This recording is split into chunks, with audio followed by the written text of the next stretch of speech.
এলেম ইসলাম ওখান থেকে এসেছে। আশ্চর্য কথা, আপনি সদী বিদ্বেষী হলেন কি করে? আমি বলছি না সদী ধোয়া তুলসী পাতা, মানুষ হিসেবে ভুল ত্রুটি থাকতে পারে। আমি চ্যালেঞ্জ করলাম, ইতিহাস থেকে শুরু করে আজ পর্যন্ত মজলুম মুসলিমের পাশে দাঁড়িয়েছে সবচেয়ে বেশি সৌদি আরব। তোমার ইতিহাস জানা নাই, তাই তুমি ইতিহাস দেখো। এই প্যালেস্টাইন, এই ফিলিস্তিন, নির্যাতিত ফিলিস্তিনের পাশে দাঁড়িয়েছে সবচেয়ে বেশি অর্থ দিয়ে, সব দিক দিয়ে সাহায্য করেছে কোন রাষ্ট্র? এই সৌদি আরব। তোমার জানা নাই, তুমি কপাল পোড়া। তুমি জানবে কি করে? কানে তো তুমি দলের ওই ইয়ারফোন ঢুকিয়ে থাকো, তোমার চোখে আছে মাযহাবের কালো চশমা। আল্লাহ তোমাকে হেদায়েত দান করুন। আশ্চর্য কথা, কালো চশমা খুলে ফেলো, দুনিয়া থেকে প্রকৃত ইলম হাসিল করার চেষ্টা করো। আমি এই কথা আক্ষেপে আপনাকে বললাম, আমি বলতে চাইনি। আমি ওই হাদিসটা আপনাকে বুঝাই। রাসূল সাল্লাল্লাহু আলাইহি ওয়াসাল্লাম বলছেন, ইহুদি খ্রিস্টান যেমন হবে আমার মুসলিম উম্মাত তেমন হবে। আপনি দেখেন আজকে অফিস আদালত কোর্ট কাচারিতে কোরআন সুন্নাহ চলে না ইহুদিদের তৈরি করা রাষ্ট্র ব্যবস্থা চলে? আশ্চর্য কথা। তা আপনি আবার তাদের বিরুদ্ধে যাচ্ছেন কেন? বক্তব্য আপনি তো মুনাফিক।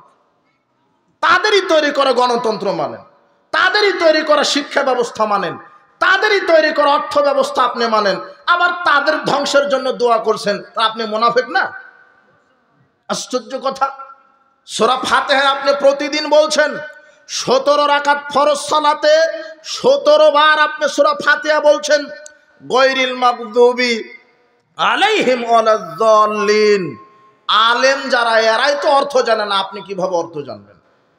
এই যে আপনি আরবিতে বললেন গায়রিল মাগদুবি আলাইহিম ওয়ালাদ-দাল্লিন, কি বললেন আপনি? কি বললেন জানেন?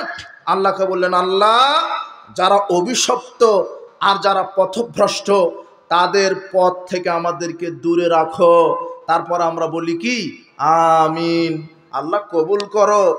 আপনি মুখে বলছেন যারা অভিশপ্ত আর যারা পথভ্রষ্ট তাদের নীতি নৈতিকতা থেকে দূরে থাকো, যখন বলছেন তখন আপনি সুদখোর, অর্থাৎ সুদের প্রতিষ্ঠাতা ইহুদি, আর ইহুদিরা হলো অভিশপ্ত। কথা বোঝেননি মনে হয়। যখন আপনি বলছেন তখন আপনি এই ডেমোক্রেসিকে মেনে নিয়েছেন, ডেমোক্রেসির প্রতিষ্ঠাতাই হলো খ্রিস্টান। আশ্চর্য কথা। আপনার শিক্ষা ব্যবস্থা নাস্তিক্য শিক্ষা ব্যবস্থা, অর্থ ব্যবস্থা পুঁজিবাদী সুদভিত্তিক অর্থ ব্যবস্থা, আপনার রাজনীতি শিরকি কুফরি রাজনীতি। আশ্চর্য কথা। এই জন্য আহলে হাদিস আন্দোলন বাংলাদেশ বহু পূর্বেই বলেছেন, জাতির জ্ঞান চক্ষু খুলবে কখন, জাতি বুঝবে কখন? আহলে হাদিস আন্দোলন বাংলাদেশ পৃথিবীর মানুষকে কোরআন এবং সহিহ সুন্নাহর মর্মমূলে জমায়েত হওয়ার লক্ষ্যে 4টা সংস্কারের ডাক দিয়েছেন বহু পূর্বে। আপনাকে সংস্কার করতে হবে সমাজ, রাষ্ট্র, মুসলিম উম্মাহকে। তার প্রথম সংস্কার হচ্ছে শিক্ষা সংস্কার। কি সংস্কার? 2 নম্বর সংস্কার নেতৃত্বের সংস্কার, 3 নম্বর সংস্কার অর্থনৈতিক সংস্কার, 4 নম্বর সংস্কার সমাজ সংস্কার। কয়টা সংস্কার হলো? এই 4টার মধ্যে আপনি ধূম্রজালের মধ্যে পড়ে আছেন। শিক্ষা ব্যবস্থা আপনাকে দেখায় নাস্তিক্য শিক্ষা ব্যবস্থা, আর আমাদের ছেলে মেয়েকে শেখানো হয় মানুষের স্রষ্টা আল্লাহ নয়, মানুষের স্রষ্টা হলো বানর। বানর থেকে আসছে নাস্তিক্য শিক্ষা ব্যবস্থা। যেই শিক্ষা সিলেবাসে আল্লাহর পরিচয় নেই, নবীর পরিচয় নেই, যেই শিক্ষা ব্যবস্থায় কোরআন সুন্নাহ নাই, তাই তো মাস্টার্স পাশের ছেলে মাস্টার্স পাস করার পরে এসে বলছে আসসালামু আলাইকুম, মানে সালামটাই দিতে শিখেনি। কেননা শিক্ষা সিলেবাসে নাই সালাম কিভাবে দিতে হয়, বাপ মায়ের জন্য কি দোয়া বলতে হয় এটা তার জানা নাই, অজু কিভাবে করা লাগে জানা নাই, জানাজার দোয়াটা কিভাবে বলতে হয় জানা নাই, 5 ওয়াক্ত সালাত আদায় করতে হয় কিভাবে জানা নাই। আর আপনি নাস্তিক্য শিক্ষা ব্যবস্থার ফাঁদে পা দিলেন মানে? আশ্চর্য কথা। আপনি তো মুসলিম, আপনার ছেলেটাকে তো ভর্তি করে দিতে পারতেন মক্তবে, মাদ্রাসায়। আপনি কিন্ডারগার্টেন, প্লে, নার্সারি এগুলোতে দিলেন কেন? আমার কথা তো বুঝতে পারবেন না। 20 বছর পরে আমার বক্তব্য বুঝতে পারবেন। নার্সারি, প্লে, কিন্ডারগার্টেনে আপনার ছেলেকে দিলেন। এই শোনেন, তাই বললাম আমি বিরোধিতা করছি না। নার্সারি, কিন্ডারগার্টেন, প্লেতে আপনার ছেলে মেয়েকে পড়াশোনা করাবেন না। করাবেন কখন? যখন এই প্লে নার্সারি কিন্ডার গার্ডেনের প্রতিষ্ঠাতারা তাদের শিক্ষা সিলেবাসে কোরআন এবং হাদিসকে বাধ্যতামূলক করবে, সেই দিন আপনার ছেলেকে ওই প্রতিষ্ঠানে ভর্তি করিয়ে দিবেন। তার আগে দিতে পারেন না। আপনাকে ঠিক বলার জন্য বলি না, আপনার ছেলেটাই পড়ে ওখানে, আপনার মেয়েটাই পড়ে। আশ্চর্য কথা, আপনি আবার গর্ব করেন, কাপুরুষ। আপনি গর্ব করছেন কিভাবে জানেন? আমার ছেলেটা 4 বছর বয়স, তাতে ইংরেজি একেবারে ফাটাফাটি বলতে পারে। আমার মেয়েটা 5 বছর বয়স, একেবারে মোবাইলের সব ফাংশন জানে, গর্ব করছে বাপ। আমার মেয়েটা 6 বছর হয়নি, কম্পিউটারের সব ফাংশন জানে, কিন্তু অজুই শিখেনি এখনো, সালামি দিতে জানে না। আপনার ছেলেটা BCS ক্যাডার, সালামি দিতে জানে না, বলছে আসসালামু আলাইকুম। কি শিখালেন আপনার ছেলেকে? রব্বির হামহুমা কামা রব্বানি সগীরা বলতে এটাই জানে না আপনার ছেলে। আপনার ছেলে ডিগ্রিধারী, সূরা ফাতিহা জানে না, অজুই জানে না, সালাতে আদায় করে না। আশ্চর্য কথা, আপনার ছেলেটা সব খেলোয়াড়ের নাম জানে, ইংলিশ অনার্স মাস্টার্স করেছে। ওকে জিজ্ঞাসা করেন যে বাংলাদেশ ফুটবল টিমে কয়জন খেলোয়াড়, ফট করে বলে দিবে। ক্রিকেট খেলোয়াড় তো ঠুঁটস্থ, বাংলাদেশে কারা চ্যাম্পিয়ন, অধিনায়ক সব বলে দিবে। কিন্তু ওই মাস্টার্স পাসের ছেলেকে বলেন যে ভাই 5 জন সাহাবীর নাম বলেন তো, তখন বলবে আদম রাদিয়াল্লাহু আনহু। কথা বুঝেননি মনে হয়। আপনি আবার হাসছেন কেন? বলেই দেখেন, আপনার মাস্টার্স পাসের একটা ছেলেকে বলেন যে 10 জন নবীর নাম বলেন তো, তখন বলবে আবু হুরায়রা আলাইহিস সালাম। মানে নবীর ভিতরে সাহাবীকে মেরে দিবে, আর সাহাবীর ভিতরে নবীকে ঢুকাই দিবে। আপনি আবার হাসছেন, ওটা আপনার ছেলে। আপনার ছেলে না, ওটা আপনি। আমি যদি এখন আপনাকে দাঁড়িয়ে বলি 10 জন নবীর নাম বলেন, আপনি ফার্স্ট ডিভিশনে লেটার নিয়ে ফেল করবেন। কি শিখলেন আপনি জীবনে? অথচ আপনি নাকি মুসলিম। আমি কিন্ডার গার্ডেনে পড়াতে নিষেধ করিনি, ইংলিশ মিডিয়ামে পড়াতে নিষেধ করিনি, বিশ্ববিদ্যালয়ে পড়াতে নিষেধ করিনি।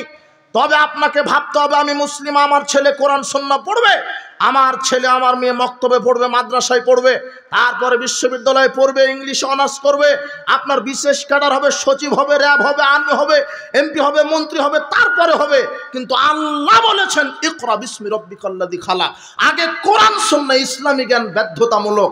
তলাবুল ইলম ফরিদাতুন আলা কুল্লি মুসলিমিন। কোরআন সুন্নাহর জ্ঞান অর্জন করা ফরজ।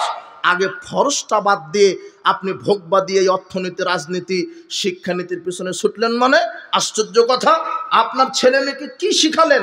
অথচ একটা মক্তবের 4 বছরের একটা ছেলে সুন্দরভাবে বলতে পারে আসসালামু আলাইকুম ওয়া রাহমাতুল্লাহি ওয়া বারাকাতুহু। দেখেননি, বলতে পারে না? একটা 4 বছরের মক্তবের ছেলে আর বিশ্ববিদ্যালয়ের প্রভাষক, এই দুইজনকে বলবেন একটু সালাম দেন তো, দেখবেন এই প্রভাষক বলছে আসসালামু আলাইকুম, আর 4 বছরের বাচ্চা বলছে আসসালামু আলাইকুম। 4 বছরের বাচ্চা বলছে আল্লাহুম্মা মাগফির লাহু ওয়ারহামহু ওয়াফি ওয়াফানহু ওয়াকরিম নুজুলাহু ওয়াসি মাদখালাহু ওয়াগসিলহু বিল মাই ওয়াস সালজি ওয়াল বারাদ ওয়ানাক্কিহি মিনাল খাতায়া কামা ওয়ানাক্কাস সাবুলা পিয়াজু মিনাদ দানাস ওয়াবদিলহু দারান খায়রাম মিন দারিহি ওয়ালান খায়রাম মিন আহলিহি ওয়া জাওজান খায়রাম মিন জাওজিহি ওয়াদখিলহুল জান্নাহ ওয়াজহু মিন আযাবিল কবর ওয়া মিন আযাবিন নার। এটা 4 বছর বাচ্চা বলে। এটা মানে এটা পিতামাতার জন্য দোয়া করলো। আপনি যখন মারা যাবেন তখন ইন্নাল্লাহা, নিশ্চয় আল্লাহ, ইয়ারফাউদ দারাজাত লিল আবদিস সালেহ ফিল জান্নাহ, কিছু পিতামাতার মর্যাদা জান্নাতে বাড়িয়ে দিবেন। তো পিতামাতা অবাক হয়ে বলবেন আন্নালি হাজিহি, প্রতিপালক আমরা তো বেশি আমল করতে পারিনি, কোনোভাবে ফরজটা পড়েছি সিয়াম, ফরজ সালাত, কিন্তু অতিরিক্ত দান সাদকা তাসবিহ তাহলিল কোরআন খতম দেওয়া সিয়াম অতিরিক্ত করতে পারিনি। আমরা ব্যবসায়িক লোক ছিলাম, কৃষি লোক ছিলাম, আমরা ভ্যান চালিয়েছি, ভিক্ষা করেছি, ভালো আমল করতে পারিনি, হজ করতে পারিনি, জিহাদের মাঠে যেতে পারিনি, অত আমল তো করতে পারিনি, তারপরও আমাদেরকে এত মর্যাদা দিলেন কেন? আন্নালি হাজি, এত মর্যাদা আমাদের, মানে বিশ্বাসই হচ্ছে না যে আল্লাহ তাদেরকে এত মর্যাদা দিয়েছেন। তখন আল্লাহ বলবেন শোনো, বিস্তেগফারা ওয়ালাদিকা লাক, ওই যে তুমি দুনিয়াতে নেক পরহেজগার সৎ সন্তানদেরকে রেখে এসেছিলে, তারা তোমাদের মৃত্যুর পরে তোমাদের জন্য বেশি বেশি ইস্তেগফার দোয়া করেছে, তোমাদের নেক সন্তানের দোয়ার বদলতে আমি আল্লাহ তোমাদেরকে জান্নাতুল ফেরদাউস দান করেছি। কিন্তু যাকে রেখে গেছেন ও অজুই জানে না, দোয়া তো বহুদূরের কথা, ওর গাঁজা ইয়াবা ছাড়া চলেই না। আশ্চর্য কথা, কি রেখে গেলেন? আর এই নিয়ে আপনি মুসলিমদের সাথে আপনি কুফরি শক্তির বিরুদ্ধে আপনি লড়বেন? ও জিহাদ করতে গিয়ে বিল্ডিং এর রড চুরি করে নিয়ে আসবে, ও বাটার শোরুম ভাঙতে গিয়ে বাটা চুরি করে নিয়ে চলে আসছে। এরা হলো এক একটা মুজাহিদ। আশ্চর্য কথা, আপনি কাকে রেখে যাচ্ছেন? কি প্রজন্ম? একটা অন্ধ, কানা, ন্যাংরা, অযোগ্য প্রজন্ম আপনি রেখে যাচ্ছেন। আপনি আবার মুসলিম দাবি করছেন। আমি আক্ষেপে এই কথাগুলি বলছি। আজকে মুসলিম উম্মাহ মার খাচ্ছে কেন? কোরআন সুন্নাহ থেকে সরে যাওয়ার কারণে, আর দুনিয়ার পিছনে এই নগ্ন নারী, জুয়া, লটারি, সুদ, ঘুষ, মাদকের গোলাম হওয়ার কারণে মুসলিম জাতি আজকে ধ্বংসের দিকে চলে যাচ্ছে। ওটা আপনার ছেলে। আপনার ছেলে কেন ক্যারামের আড্ডায়, তাসের আড্ডায়, লুডোর আড্ডায়, ছক্কার আড্ডায় থাকে? আপনার ছেলে রাত 3টার সময় খেলা দেখার জন্য প্রস্তুতি থাকতে পারে, কিন্তু ফজরের সালাতের জন্য প্রস্তুতি নিতে পারে না। আশ্চর্য কথা। আপনি কি বলছেন? যে ইমানটা মসজিদে নিয়ে যেতে পারে না, যে ইমান আপনাকে খারাপ নারী থেকে ফিরাতে পারে না, যে ইমান আপনাকে জুয়া লটারি থেকে ফিরাতে পারে না, সেই ইমানটা আপনি কিভাবে জান্নাতে যাবেন? আজকে প্রত্যেকটা পদে পদে মুসলিম উম্মাহ ইহুদি খ্রিস্টানের গোলামে রূপান্তরিত হয়েছে। আপনি দেখেন, অফিস, আদালত, কোর্ট কাচারি, শিক্ষাঙ্গন, আপনি এমনি নামে মাত্র স্বাধীন। আপনি নামে মাত্র স্বাধীন। আপনাকে আমি কি দিয়ে এই শরীয়ত বুঝাবো? এক শ্রেণীর ধর্মের দালালেরাও আছে যারা ধর্মকে বিক্রি করছে। বৈষয়িকতার নামে ওরা শিরককে নিয়ে এসেছে। এই আল্লাহর বিধানকে উপেক্ষা করে মানুষের বিধানকে তারা বাস্তবায়ন করার সার্বভৌমত্ব মানুষের হাতে দিয়েছে। অথচ সার্বভৌম ক্ষমতার মালিক কে? আল্লাহ। এটা আপনাকে বুঝতে হবে। আজকে মুসলিম জাতি এত নিগৃহীত কেন, নির্যাতিত কেন? কোরআন মাজিদের আয়াত আপনাকে যদি আপনি পড়তে বলে আপনি পড়তে পারবেন। ওখানে লেখা আছে, দেখেন তো একটু, এতক্ষণ যা শুনেছেন ওর চাইতে বেশি মনোযোগ দেন। এতক্ষণ যা হয়েছে, এখন বেশি মনোযোগ। কি দেখেন, আল্লাহ বলছেন, ওয়াকানা হাক্কান আলাল্লাহি নাসরুল মুমিনিন। আল্লাহ বলছেন, মুমিনদেরকে সাহায্য করা আমি আল্লাহর পক্ষ থেকে ওয়াজিব হয়ে যায়। কাদেরকে সাহায্য করা? মুমিনদেরকে। এটা একটা কোরআনের আয়াত, সূরা রুমের 47 নম্বর আয়াত। সূরা ইমরানের 139 আয়াত আল্লাহ বলছেন, ওয়ালা তাহিনু ওয়ালা তাহজানু ওয়া আনতুমুল আ'লাউনা ইন কুনতুম মুমিনিন। কোনো হীনবল হয় না, সাহস হারিও না, শক্তি নষ্ট করে দিও না, হীনবল হয় না, তোমরা নিরুৎসাহিত হও না, কোনো ভয় করো না। যদি তোমরা মুমিন হও অবশ্যই তোমরা বিজয়ী হবে। কি হলে বিজয়ী হবেন? মুমিন। আর এই মুমিনদের উপরে আল্লাহর সাহায্য কি হয়ে যায়? ওয়াজিব। এরপর আল্লাহ বলছেন, আল্লাহ সুবহানাহু ওয়া তাআলা বলছেন, ইন্না লানানসুরু রুসুলানা ওয়াল্লাযীনা আমানু। সূরা মুমিনুন 40 নম্বর সূরা 51 নম্বর আয়াত। আল্লাহ বলছেন, অবশ্যই আমরা নবী রাসূলগণকে এবং পৃথিবীর যারা মুমিন নারী পুরুষ তাদেরকে সাহায্য করবই করব। ফিল হায়াতিদ দুনিয়া ওয়া ইয়াউমা ইয়াকুমুল আশহাদ। দুনিয়ার জীবনেও এবং যেদিন সাক্ষ্যদাতারা দণ্ডায়মান হবে, অর্থাৎ কিয়ামতের মাঠ, বিচারের মাঠেও আল্লাহ নবী রাসূলকে সাহায্য করবেন, মুমিনদেরকেও সাহায্য করবেন, দুনিয়াতেও আখিরাতেও। কথা বুঝেননি মনে হয়? এটা কোরআন মাজিদের কি আয়াত। এখন কথা, নবী রাসূলকে সাহায্য করবেন মানে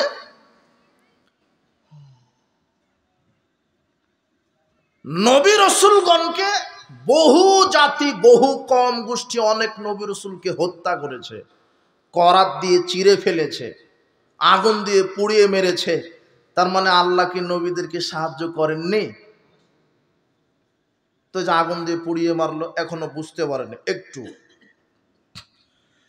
কতিলা আসহাবুল উখদুদ, সূরা বুরুজের 3 নম্বর আয়াত। আল্লাহ বলছেন গর্তওয়ালারা অভিশপ্ত ধ্বংস হয়েছে, গর্তওয়ালারা অভিশপ্ত ধ্বংস হয়েছে। এখানে গর্তওয়ালা মানে বহু বহু বছর পূর্বে কোনো একটা জাতির একটা বাদশা ছিল, বাদশার একটা জাদুকর ছিল। ওই জাদুকরের পরামর্শে বাদশাটা চলতো। তো চলতে চলতে বাদশা একদিন বৃদ্ধ হয়ে গেল, জাদুকর বৃদ্ধ হয়ে গেল। তখন জাদুকর বলছে, বাদশা আমি তো বৃদ্ধ হয়ে গেছি, কদিন পরে মারা যাব, তো আমার স্থলাভিষিক্ত আর একজন দরকার, আপনি একজন যুবককে আমার কাছে নিয়ে আসেন, আমি জাদুবিদ্যা শিখিয়ে দিই, আপনার কাজে আসবে। বাদশা জাদুকরের কথা মতো একজন যুবককে নিয়ে আসলো। তো যেই যুবক ওই বাদশার দরবারে জাদুকরের নিকটে আসতেন জাদু শিক্ষা করার জন্য, সেই রাস্তাতেই ঈসা আলাইহিস সালামের অনুসারীর একজন আলেম, বড় পাদ্রী আলেম, সে ওই রাস্তাতে একটা ইবাদত গৃহ করে ইবাদত করত। তো ওই আলেম যুবককে বলছে, তুমি প্রতিদিন কোথায় যাও? তো অমুক বাদশার দরবারে জাদুকরের কাছে জাদু শিখতে যাই। তখন বাদশা ওই আলেম বলছে যে না, জাদু এগুলি শিরক, এগুলি কুফরি, ঈমান চলে যাবে, ওগুলির কাছে যায় না, ওগুলো বাতিল ধর্ম, বাতিল দিন, তোমাকে ইসলাম মানতে হবে, মুসলিম হতে হবে, একজন সত্তা, একজন সৃষ্টিকর্তা রিজিকদাতা আছে, তার ইবাদত করতে হবে। তো যুবকের এই আলেমের কথা ভালোই লাগলো, তো তখন আর ওইভাবে যাওয়া বন্ধ করে দিল। একদিন রাস্তা দিয়ে যাচ্ছিলেন বাদশার দরবারে, তখন যুবক পরীক্ষা করার জন্য এই পরীক্ষা করবে যুবক যে জাদুকরের দিন ঠিক নাকি এই পাদ্রী আলেমের দিন ঠিক, এটা আজকে আমি পরীক্ষা করব। এক টুকরা পাথর নিয়ে যে রাস্তা দিয়ে যাচ্ছিল, ওই রাস্তার মাঝে বিশাল একটা জন্তু বসে আছে, জন্তু বসে আছে, বিশাল একটা প্রাণী বসে আছে। তো যুবক এইভাবে ঢেলটা নিক্ষেপ করলো যে আজকে আমি পরীক্ষা করব জাদুকরের দিন ঠিক না আলেমের দিন ঠিক। যদি জাদুকরের দিন ঠিক হয় তাহলে যেন জন্তুটা না মরে, আর যদি আলেমের দিনটা ঠিক হয় তাহলে যেন জন্তুটা মারা যায়। যুবকটা এই নিয়ত করে পাথরটা ছুঁড়ে মারলো, বিশাল জন্তুর গায়ে পাথরটা লাগার সাথে সাথে জন্তু মারা গেল। এতে প্রমাণ হলো আলেমের দিন ইসলাম কি সঠিক। এটা সারা এলাকা ছড়িয়ে গেল ঘটনা। এরপরে আলেম যুবককে এমন কিছু দিন তাওহীদের জ্ঞান শিখিয়ে দিলেন যেই যুবকের মাধ্যমে আল্লাহ অসংখ্য কানা ব্যক্তিকে চক্ষু ফিরিয়ে দিচ্ছে, অসংখ্য ওই মৃত মানুষকে জীবিত করে দিচ্ছে। এই ঘটনা চলে গেল। ঘটনাক্রমে ওই বাদশার এক মন্ত্রী অন্ধ ছিল, ওই মন্ত্রী যখন এই বালকের কাছে আসলেন, বালক এসে বলছে, আমি শুনেছি আপনি নাকি অন্ধ ব্যক্তির চোখ ভালো করে দেন। তখন বালক যুবক বলছে, না, এটা তো আমার শক্তি নয়, ওটা আল্লাহ ভালো করে দেন, আপনি আল্লাহর কাছে চান, দেখেন ভালো হয়ে যাবে। তখন ওই মন্ত্রী সাহেব, অন্ধ মন্ত্রী বলছেন, আল্লাহর প্রতি আগে ঈমান আনেন, আল্লাহর প্রতি ঈমান আনেন, এরপর আল্লাহর কাছে চান। তো ওই মন্ত্রীটাও মুসলিম হয়ে ঈমান আনার পরে আল্লাহকে বললেন, আল্লাহ চোখ ভালো করে দাও, চোখ আল্লাহ ভালো করে দিলেন। এটা গোটা রাজ্য হয়ে গেল। তখন বাদশাহ রাগান্বিত হয়ে ওই মন্ত্রীকে করাত দিয়ে চিরে মেরে ফেলে দিলেন। আর এই যুবক এগুলি শিখেছে কার কাছ থেকে? ওই যে পাদ্রী আলেম থেকে, ওকেও ধরে আনো। আলেমকেও হত্যা করলেন, এই মন্ত্রীকেও হত্যা করলেন। আর তার সভা পরিষদের সৈন্যবাহিনীকে খবর দিলেন, এই তোমরা এই বালককে পাহাড়ের উপরে নিয়ে গিয়ে ফেলে দিয়ে ধ্বংস করো। সৈন্যবাহিনী যখন বালককে পাহাড়ের উপরে নিয়ে গেলেন, পাহাড়ের উপরে নিয়ে যাওয়ার সাথে সাথে সৈন্যরা পাহাড় থেকে সব মরে গেল, বালক মরল না। কে সাহায্য করলো? আল্লাহ। বালক চলে আসলো। আবার বাদশা তার অন্য সৈন্যদেরকে বলছেন, একে পানিতে ডুবিয়ে মারো, যাও নৌকা নিয়ে সমুদ্রের ভিতরে চলে যাও, পানিতে ডুবিয়ে মারো। দেখা গেল সব সৈন্য পানিতে ডুবে মারা গেল, বালক মরল না। এখন সবাই আশ্চর্য। এখন বালক বাদশাকে বলছে, বাদশাজি, আমাকে তো আপনি মারতে পারবেন না, তবে মারতে পারবেন কিভাবে? আপনার রাজ্যের সব মানুষকে একত্রিত করেন আর সবার সামনে আমাকে আমার সামনে তীর নিক্ষেপ করবেন, এই বলে বিসমিল্লাহে রব্বি হাদাল গোলাম, আপনি এই কথা বলে আমার দিকে তীর নিক্ষেপ করেন। কথাটা কি? আমি আল্লাহর নামে শুরু করছি, এই বালকের প্রতিপালকের নামে শুরু করলাম, রবের নামে শুরু করলাম। এই কথা বলে যখন তীর ছোড়া হলো, বালকের শরীরে তীর লেগে মারা গেল। এই দৃশ্যটা যখন দেখলেন, কি বিসমিল্লাহ, আল্লাহর নাম, আল্লাহকে, তার মানে আল্লাহ একজন আছেন, তার মানে আল্লাহ একজন আছেন। এই বিসমিল্লাহ শব্দটা এত বিপ্লবাত্মক ওই সময় তৈরি হলো যে গোটা বাদশার রাজ্যের সব ব্যক্তি কালেমা তাওহীদ পড়ে মুসলিম হয়ে গেলেন। এখন বাদশা তো অবাক, কি হলো, উল্টা হয়ে গেল ঘটনা, কি হলো? তখন বাদশা তার সভা পরিষদের সৈন্যদেরকে বলে, এই বিশাল গর্ত খনন করো, আগুন জ্বালিয়ে দাও, বিশাল গর্ত খনন করো, আগুন জ্বালিয়ে দাও। হাজার হাজার ঈমান আনার কারণে আল্লাহ সূরা বুরুজেই বলেছেন তাদের শুধু একটাই অপরাধ ছিল, ঈমান আনা। কি আনা? ঈমান। এই ঈমান আনার কারণে হাজার হাজার ঈমানদারকে এই বাদশা আগুনের কুণ্ডুতে নিক্ষেপ করে পুড়িয়ে হত্যা করলেন। তো এই যে যারা ঈমানদার, এরা ঈমানদার না? আল্লাহ যে কোরআনে বলছে ঈমানদারকে আল্লাহ সাহায্য করবেন, তো কই করলো না? তো কথা বুঝেননি মনে হয়, এরকমই তো মনে হচ্ছে, তাই কি না? আল্লাহ বলছেন ওয়ালা তাহিনু ওয়ালা তাহজানু ওয়া আনতুমুল আ'লাউনা ইন কুনতুম মুমিনিন। আল্লাহ বলছেন হীনবল হয় না, চিন্তিত হয় না, যদি ঈমান আনো আমি অবশ্যই বিজয় দান করব। তো কই এরা যে পুরো সব ছাই হয়ে গেল, আল্লাহ তো সাহায্য করলেন না। অথচ আল্লাহ বলছেন ঈমানদারদেরকে সাহায্য করা, ওয়া কানা হাক্কান কি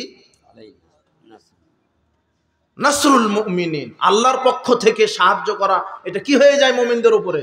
ওয়াজিব। তো কই? আরেকটা আয়াত শুনেন, তাহলে বুঝতে পারবেন। সূরা বাকারার 214 নম্বর আয়াত, আম হাসিবতুম আন তাদখুলুল জান্নাহ, তোমরা কি এটা মনে করেছো যে জান্নাতে চলে গেছো, এটা ভেবে নিয়েছো নাকি?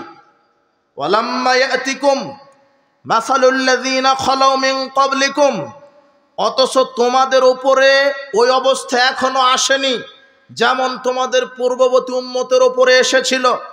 মাসসাতহুমুল বাসা ওয়াদ-দাররা ওয়া যুলজিলু, পূর্ববর্তী উম্মতের উপরে এত নিপীড়ন, দুঃখ, কষ্ট, নির্যাতন চাপিয়েছিল সেই সময়ের নেতারা, এমনকি তারা বিচলিত হয়েছিল।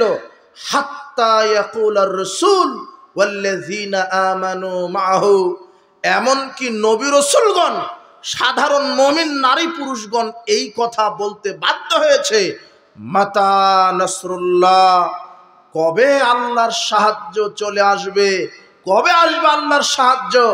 অথচ আল্লাহ বলছেন আলা ইন্না নাসরুল্লাহি করিব, আল্লাহর সাহায্য অতি নিকটে। তো কত নিকটে? ফিলিস্তিনের তো মার খেয়ে শেষ হয়ে গেল, কথা বুঝেননি মনে হয়। কত নিকটে, হাজার হাজার মানুষকে পুড়িয়ে এই কাফের মুশরিকরা মেরে ফেলে দিল, কত নিকটে। খাব্বাব রাদিয়াল্লাহু আনহু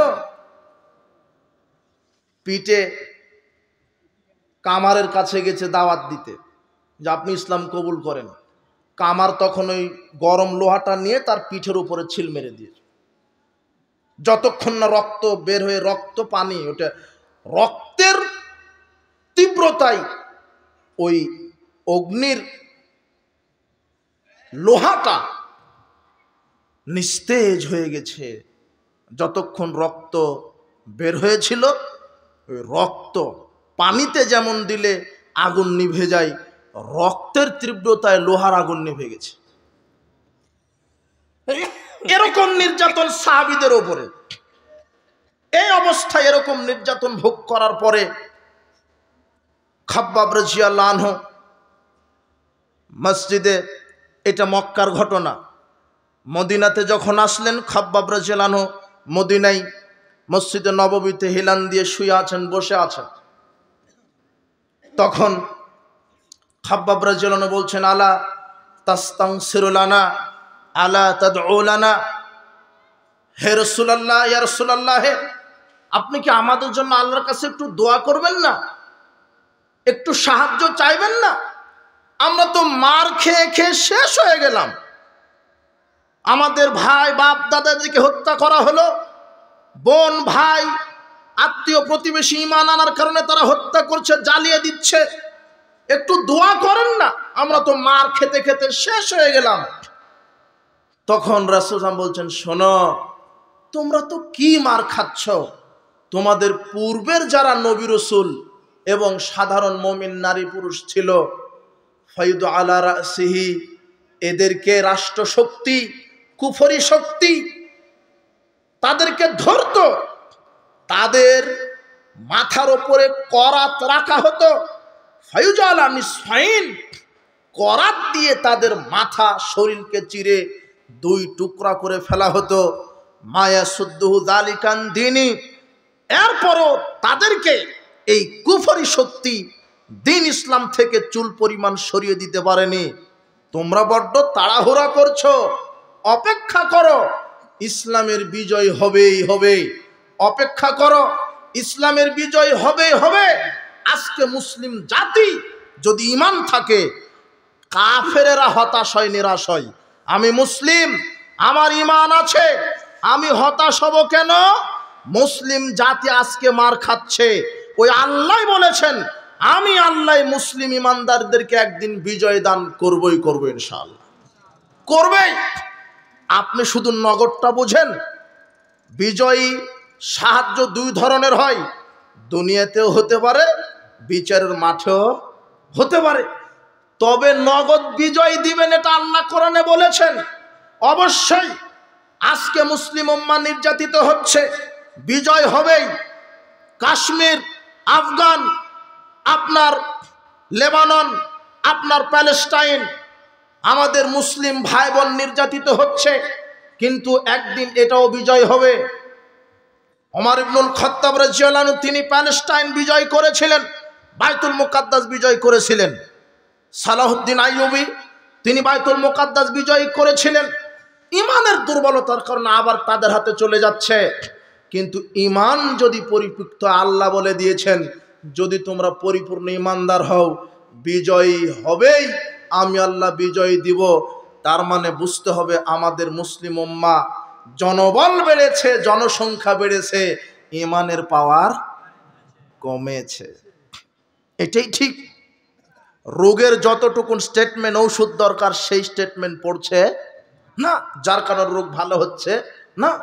আজকে 57টা রাষ্ট্র ভাসমান কচুরি পানার মতো আছে। কয়েকটা পেট্রোডলার তেলের লোভে, স্বর্ণের লোভে এরা শিরক বিদআতের সাথে আপোষ করেছে। এরা এই জন্যই তো এরা মার খাচ্ছে। আজকে আমাদের মুসলিমদের কি নাই?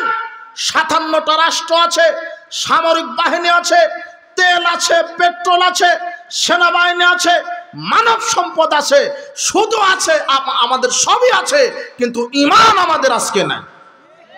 যার কারণে মুসলিম উম্মাহ মার খাচ্ছে। আল্লাহ বলেছেন, তোমরা ঈমানের দিকে শক্তি নিয়ে আসো। আজকে আমরা পাশ্চাত্যকে আমরা রব হিসেবে মেনে নিয়েছি। যদি তাদের বিরুদ্ধাচরণ করি, গণতন্ত্রকে যদি কবর দিই, তাহলে তো ইনপুট আউটপুট হবে না, তাহলে তো আমরা তেল খাবার পাবো না। আশ্চর্য কথা, আপনি এখানে কি ঈমান হারিয়ে ফেললেন? আল্লাহ বলছেন সূরা আরাফের 96 নম্বর আয়াতে, আল্লাহ বলছেন, কি বলছেন? সূরা আরাফ 96 নম্বর আয়াত, ওয়ালাউ আন্না আহলাল কুরআ আমানু ওয়াত্তাকাউ লাফাতাহনা আলাইহিম বারাকাতিম মিনাস সামাই ওয়াল আরদ। শর্তই দিয়েছেন ঈমানের। আল্লাহ বলছেন, তোমরা যদি আমার উপরে প্রকৃত ঈমান নিয়ে আসতে পারো আর আমাকে যদি ভয় করে চলতে পারো, তাহলে আকাশ থেকে তেল, পেট্রোল, স্বর্ণের দরজা আমি খুলে দেব। অথচ আমরা পাশ্চাত্যের সাথে লিয়াজু করে চলছি। তোমার দাড়ি টুপালা হুজুরই এখনো বলতে পারলো না নির্বাচন করতে গিয়ে গণতন্ত্র আমরা মানি না। তোমার হুজুর স্বপ্ন দেখছে গণতন্ত্রের মাধ্যমে চেয়ারে বসবে। তোমার হুজুর কেন, জিবরাইলও যদি গণতন্ত্রের মাধ্যমে চেয়ারে বসে, তবুও তাকে কবর পূজা করা লাগবে, মূর্তি পূজা করা লাগবে। তোমার হুজুর কেন? কি তুমি বুঝাতে চাচ্ছ? আশ্চর্য কথা। নূহ আলাইহিস সালাম 950 বছর দাওয়াত দিয়েছেন, এখনই তাড়াহুড়া করছেন? রাসূল সাল্লাল্লাহু আলাইহি ওয়াসাল্লাম 1450 বছর পূর্বে বলেছেন, খাব্বাব ওয়ালাকিন্নাকুম তাস্তাআজিলুন, বরং তো তাড়াহুড়া করছো দেখছি তোমরা, তাড়াহুড়া করো না। নূহ আলাইহিস সালাম 950 বছর দাওয়াত দিয়েছে। আল্লাহকে বলছেন নূহ আলাইহিস সালাম, আল্লাহ দিনে দাওয়াত দিয়েছি, রাতে দাওয়াত দিয়েছি, সকালে দিয়েছি, বিকালে দিয়েছি, গোপনে দিয়েছি, প্রকাশ্য দিয়েছি। শত্রুপক্ষরা মেরে মাথা ফাটিয়ে পা ফাটিয়ে দরজার সামনে রেখে যায়। আল্লাহ আমি সকালে আবার ওই অবস্থায় দাওয়াত দিয়েছি, শুধু তোমার কাছে প্রতিদান চাই, মানুষের কাছে চায় না। এইভাবে কত বছর দাওয়াত দিয়েছেন? 950 বছর। যেদিন এই দেশের আলেম ওলামা বুঝবে সঠিক তাওহীদ, যেদিন বাংলাদেশের 20 কোটি মানুষ বুঝবে সঠিক ইসলাম, ব্যালেট বুলেট দিয়ে ইসলাম কায়েম করা লাগবে না। যেদিন বাংলাদেশের এই তাওহীদ বুঝবে, এদেশের আলেম ওলামায় সঠিক তাওহীদ এখনো বুঝতে পারেনি, যেদিন এদেশের আলেম ওলামা দাওয়াতের মাধ্যমে, সংগঠনের মাধ্যমে ডোর টু ডোর কোরআন এবং সহিহ সুন্নাহর বার্তা নিয়ে পৌঁছে 20 কোটি মুসলমান, 16 কোটি মুসলমানকে এই কথা বোঝাতে পারবে। কোন কথা? সকল বিধান বাতিল করো, ওহির বিধান কায়েম করো। যেদিন বাংলার 16 কোটি মুসলমান এই বাক্যটা মুখ দিয়ে বলবে, ব্যালেট বুলেট ছাড়াই রাতারাতি বাংলাদেশ ইসলাম কায়েম হবে ইনশাআল্লাহ।